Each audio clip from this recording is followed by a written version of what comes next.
roofing contractor, walls and ceilings, and building enclosure.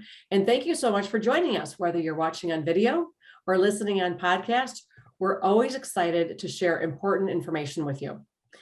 And I'm here today with Art Aisner, the editor of Roofing Contractor, and we are so honored to be joined by Anna Anderson, the CEO of Art Unlimited. And Anna, first of all, thank you so much for joining us. Always a pleasure, Jill, and Art. You know, Anna, we were just talking before we got on, outside of the pandemic, there's so many different types of crises that companies can be dealing with. And it's so important when it comes to crisis management about how does the communication flow and who should talk to the press, who shouldn't talk to all these different things, right? When something might happen. And so I thought this might be a great time to reach out to you, the expert of marketing and public relations, and kind of how that all works. But how does that all work? Can you kind of give us some insight? Yeah, for sure. And as you referenced, this is not just a pandemic specific topic. These are topics that companies have had to navigate for years. We will have to navigate for years ahead. And having a plan in place is critical. Otherwise, when you are in that crisis moment, you don't have a proper communication strategy. So the first thing that you referenced is you need to identify who is the individual that will be delivering the message. And there's two audiences, if not more, but let's just begin with the basics. Two audiences that you need to understand. There's an internal message and an external message that needs to be delivered. Is that individual that has been designated the same person? It might or might not be. So that's checklist number one, is to identify who is going to deliver the message and is it the same person for both audiences.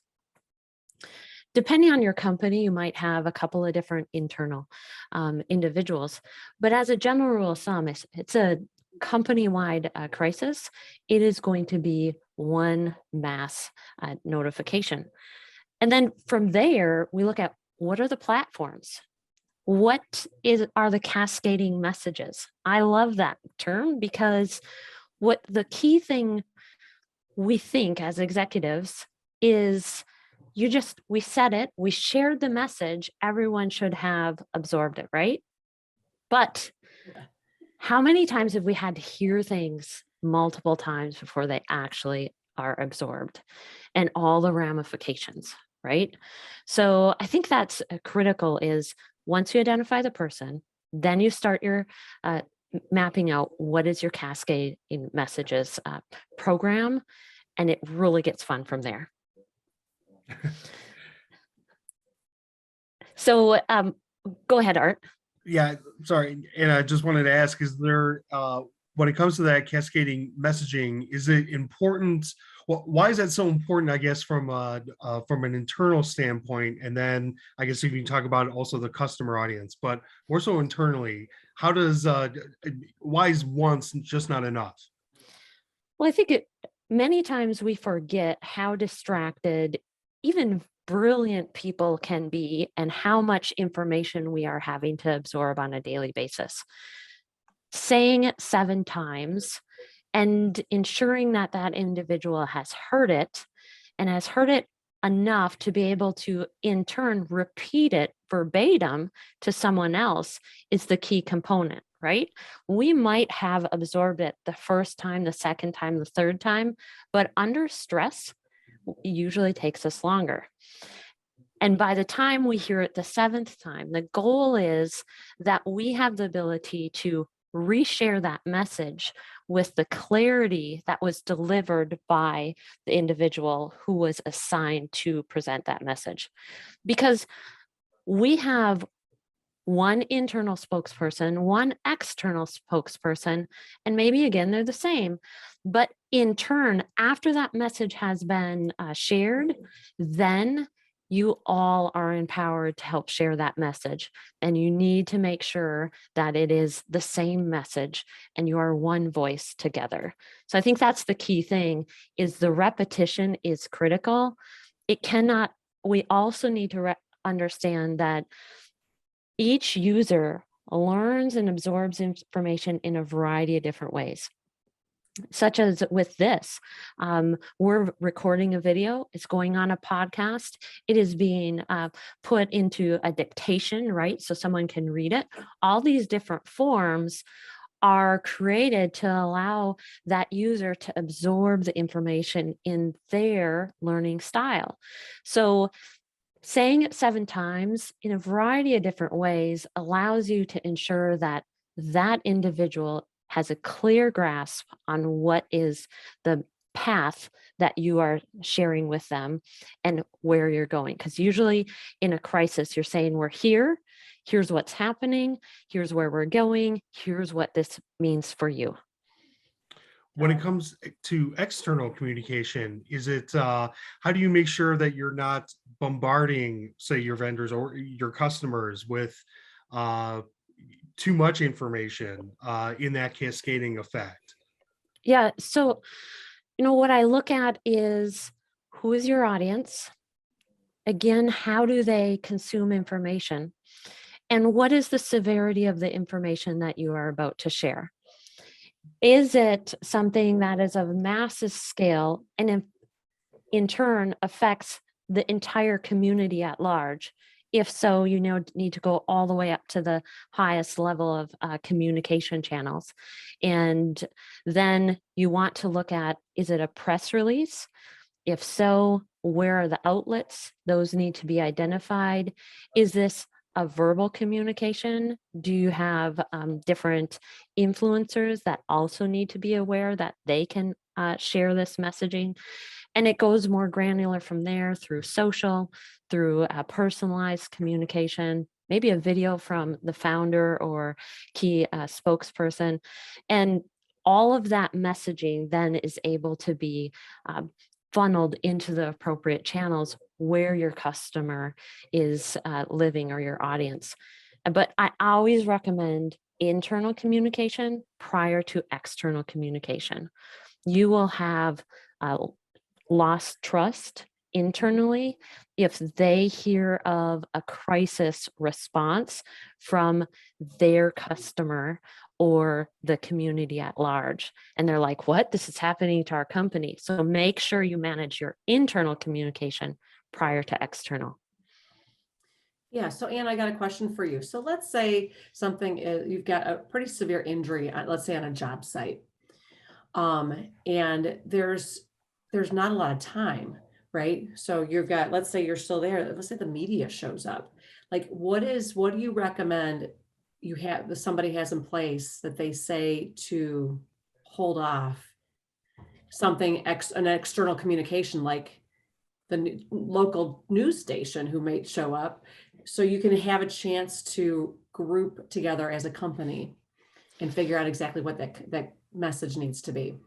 Well, first you have to state that there are professionals on staff. They're addressing the situation. Our public statement will be coming out, and it will be coming out through the approved channels. You can't hide what has happened, right? Sure. But you need to reference that professionals have been brought to manage this situation, and we will be providing a public statement that we will be able to share with you at the appropriate time. I think that's the key thing. You need to make sure that those key points of contact understand at the moment of crisis. It's just like a little dry run. Here's what we're going to do. And they then can be armed with that very simple statement. You have your cascading messages plan in place. Internally in our company, we have been going through as a leadership team some of those dry runs and said, okay, if this scenario happens, do we use our code yellow communication strategy? Is it critical? It would be code red. And just those mock scenarios, we hope never happen. But sometimes there are moments of amazing excitement and the company is rejoicing as a whole, and we go, this is a code red. Like, absolutely everyone needs to know about it, internal and external. So it doesn't have to be a moment of tragedy, but your team and key points within the company need to understand what the communication is. Yes, code red. Let's see, would you have a different color for if it's exciting instead of a code red? We haven't Oh, gotten to that green. point yet. Yes, right. For our company, it should be green, but I think Yes. it's really just how many we look at. How many individuals in the company are affected, and internally and externally? Does this change that is, again, positive or negative, impact the entire company? That's what the color red is signifying. And color yellow is either it is an awareness component or it affects only 1 to 2 branches of the company. So they get the same attention to that communication that's needed so that they are informed and able to move forward effectively. But not everybody needs to know about it. And I think that's one component with very large companies. You have to look at, is this company-wide or is it isolated to a unique sector within the company? So Anna, do you actually have a secondary set of standard operating procedures for when there's good news, for companies to put out rather than just a negative crisis? Well, we do, and we say, hey, here's our recommended channels. The fun thing about good news is you can really identify when is the best time to release this news, and you can create a celebration around it, right? Is there a supporting event that you need to wrap around this exciting news?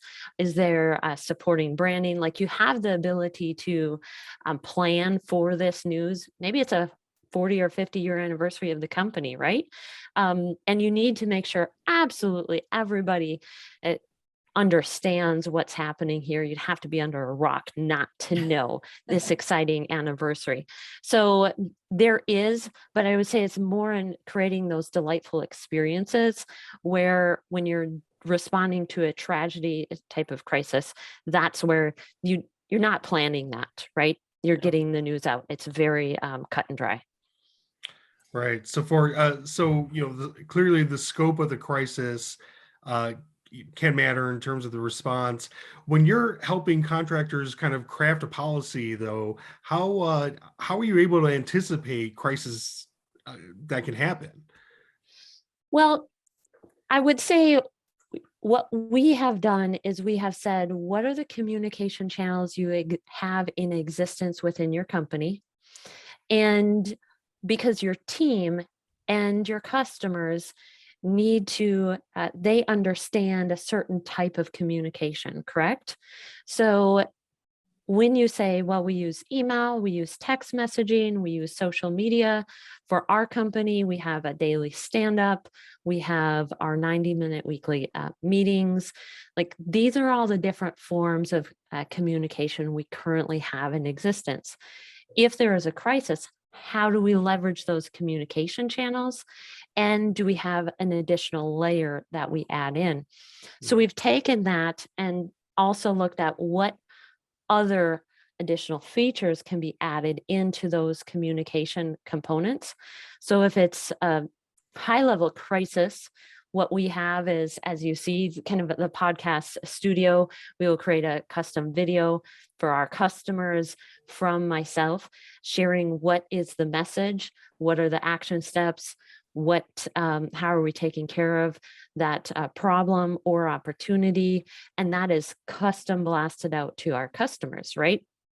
Same thing can happen for you. So I would strongly recommend the first step is just identifying what communication platforms you have at play, and then drawing outside of that and identifying what is the level of priority of messages. And we mapped out some mock scenarios and said, from crisis to celebration, what are those different variables and how would they connect to our communication channels? So it's not perfect. Everything's a little different, but at least it gives us that 20% to drive the 80% needed to provide a really solid strategy within a matter of a half hour, hour max of that moment, to be able to say, okay, whoop, here's what we're doing, and we can communicate that to the team.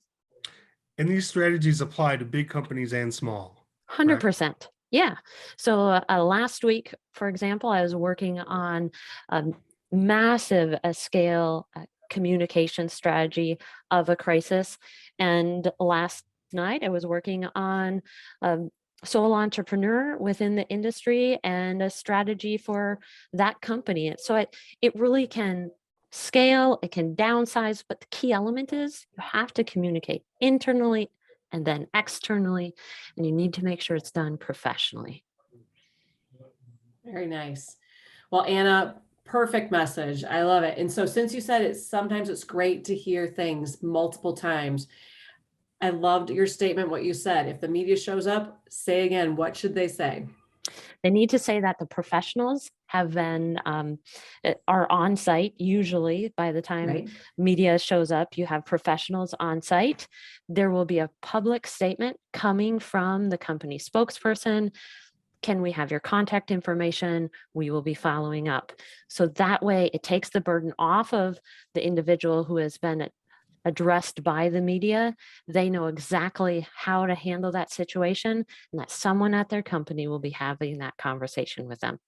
Fabulous. Incredible insight. Thank you, Anna, so much. If anybody has any questions for Anna, the website is artunlimited.com, I believe. artunlimitedusa.com. That is Art- correct. Okay, artunlimitedusa.com. If you have any questions for us, you can reach us at roofingcontractor.com, wconline.com, or buildingenclosureonline.com. And while you're there, make sure you sign up for our free e-newsletters, register for our website, check out our new platform for our e-magazine. It's amazing. And everybody, please stay safe and healthy. We look forward to seeing you next time.